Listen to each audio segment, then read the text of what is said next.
நிகழ்ச்சி நிறைவு பகுதிக்கு வந்திருக்கின்றது. இதில் வரவேற்புரை ஆற்றிய ஓய்வு பெற்ற தலைமை ஆசிரியர் மா செந்தில்குமார் அவர்கள் சிறப்பான முறையில் ஒரு வரவேற்புரை ஆற்றினார்கள். கிட்டத்தட்ட 12 நிமிடங்கள் அல்லது 13 நிமிடம் இருக்கும். வரவேற்புரையே சிறப்பாக மாதிரி ரொம்ப நேரம் டைம் எடுத்துக்கிட்டு நல்லா குரலை பற்றி பெரியார் குரலை எப்படி அணுகினார் அதையெல்லாம் குறித்து சொன்னாங்க. எப்பொருள் யார் யார்வாய் கேட்பிடும் அப்பொருள் மெய்ப்பொருள் காண்பது அறிவு, அந்த குரலுக்கு விளக்கம் கொடுத்து, பெரியாரே நான் மேடையில பேசிட்டு போறேன், அந்த கருத்துக்களை எல்லாம் நீங்கள் கேட்டாலும் கூட உங்களுடைய அறிவுக்கு அது சரி என்று பட்டால் எடுத்துக்கொள்ளுங்கள். எப்பேற்பட்ட பெரிய மனிதர்களாக இருந்தாலும் உங்களுக்கு வேண்டாம்னா விட்டுருங்க, சண்டெல்லாம் போட வேண்டாம் அப்படிங்கிற அடிப்படையில் அழகான ஒரு கருத்தை பொதுவாக யாரும் சொல்ல மாட்டாங்க. அது மாதிரி அதனாலதான் அவர் பெரியாராக இருக்கிறார். அந்த கருத்தை சொன்னதை எடுத்து சொன்னாங்க. மிகவும் சிறப்பாக இருந்தது. அப்ப காட்டு மிராண்டி மொழி ஐயாலாம் விளக்கம் கொடுத்தாங்க. காட்டு மிராண்டி மொழினா அது பக்தி இலக்கியத்துல என்னையா இருக்கு, நான் அப்படிதான் யோசிச்சேன், நான் படிச்சிருக்கேன். பக்தி இலக்கியத்துல என்ன இருக்குது, சிந்தனையை தூண்டக்கூடிய அளவில், அதான் காட்டு மிராண்டி மொழி சொல்லி அதுக்கப்புறம் பெரியார் திருக்குறளை போற்றினார், திருக்குறளுக்கு மாநாடு நடத்தினார் என்பதெல்லாம் அழகாக வரவேற்புரையிலே எடுத்து சொன்னார்கள். மிகவும் சிறப்பு.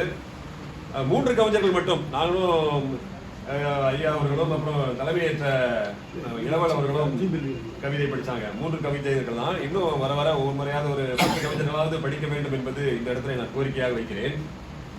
அதே போல தலைமையை ஏற்று கவியரங்க தலைமை ஆலா கந்தன் அவர்கள், இளவல் கந்தன் அவர்கள் மிகவும் சிறந்த முறையிலே தன்னுடைய பங்களிப்பை செய்தார்கள். அதே போல கருத்தரங்க தலைமை, கருத்தரங்க தலைப்பு அற்புதமான, கவியரங்க தலைப்பும் அற்புதம். உதவாதிரி ஒரு தாமதம் உடனே விழி தமிழா.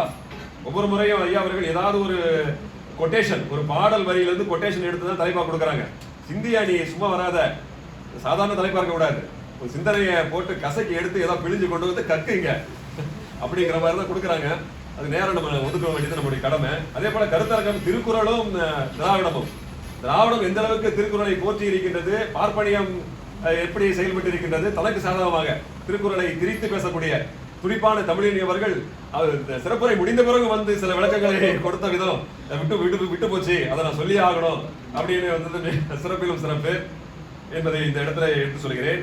அதே மாதிரி பார்ப்பனியம் திருக்குறளை திருடுகிறது என்பதை அழகாக நம்முடைய சிறப்புரையாற்றிய தோழர் தகடூர் சம்பத் அவர்கள் அழகாக மிகவும் 1 மணி நேரம் 2 நிமிஷம் ரெக்கார்ட் ஆயிருக்கு.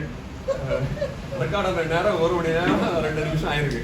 சரியா, நல்ல அருமையாக எளிய நடையிலே எல்லோரும் புரிந்து கொள்ளக்கூடிய வகையிலே எடுத்து சொன்ன விதம், குருமூர்த்தியினுடைய வஞ்சக செயல் எப்படி பித்தலாட்டம் பண்ணி திரித்து பேசி தனக்கு சாதகமா எழுதினவருடைய அதெல்லாம் எடுத்துக்கிட்டு வேண்டாத திராவிடம் திரித்து பேசுது, ஒழிக்கு பாக்குது, இப்ப திருக்குறளை கையில் எடுக்குது, முதலெல்லாம் இல்லையே, இவ்வளவு நூல் தானே வந்திருக்கு, இவ்வளவு உரைகள் தானே வந்திருக்கு என்பதெல்லாம் அவர்கள் சொன்ன குருமூர்த்தியினுடைய செயல் தீண்டத்தகாத செயல் என்பதையெல்லாம் அழகாக எடுத்து சொன்னார்கள். பரிமேலழகர் உரை மட்டும் சரி கிடையாது, மற்றவங்க எல்லாம் அதை வேற மாதிரி இறை நம்பிக்கையோடு ஒப்பிட்டு பேசினாலும் கூட பரிமேலழகர் பார்ப்பனியத்தை புகுத்தி தன்னுடைய உரையை கொண்டு வந்திருக்காங்க.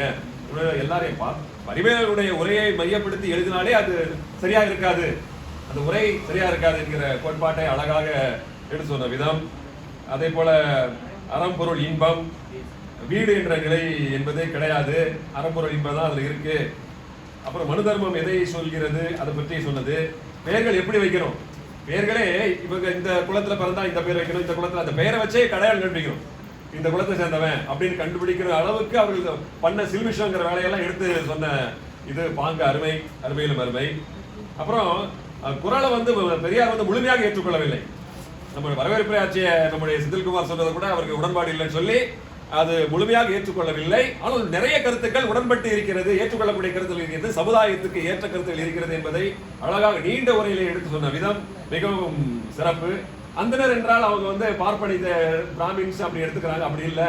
அவர் அறவோர், அந்தனர் என்றால் அறவோர் இந்த உரியவர்கள் என்பதை அழகாக எடுத்து சொன்ன விதம் மிகவும் சிறப்பு என்பதை இந்த இடத்துல எடுத்து சொல்லி, அதே போல் ஒவ்வொரு முறையும் நம்முடைய தோழர் உதயன் அவர்கள் மிகவும் சிறப்பான முறையில் எந்த மழை வந்தாலும் இடி இடித்தாலும் நாம் நடத்திடணும். இப்படி சொல்லும் போது நம்ம இல்ல முடியலன்னா கூட கீழே வீட்டுக்குள்ள நடத்திடலாம் அப்படின்னு சொன்னாங்க. அதை நடத்த வேண்டும் என்கின்ற அந்த எண்ணம், இலக்கு, அது ஒரு இலக்கு, ஒவ்வொரு மாதம் நடக்கணும் அப்படின்னு இந்த ஒளி வாங்கி, இந்த மின் விளக்கு, மின் விசிறி, இந்த சேர், டேபிள் எல்லாமே மிகவும் சிறப்பாக ஒவ்வொரு மாதமும் நடைபெறுகிறது. அவருக்கும் தமிழ் சிந்தனையாளர் பேரவை நன்றி கூறி, அவருக்கு உற்ற துணையாக இருக்கக்கூடிய உதவிகளை செய்யக்கூடிய அனைவருக்கும் நன்றி கூறி நிறைவு செய்கிறேன். நன்றி, வணக்கம்.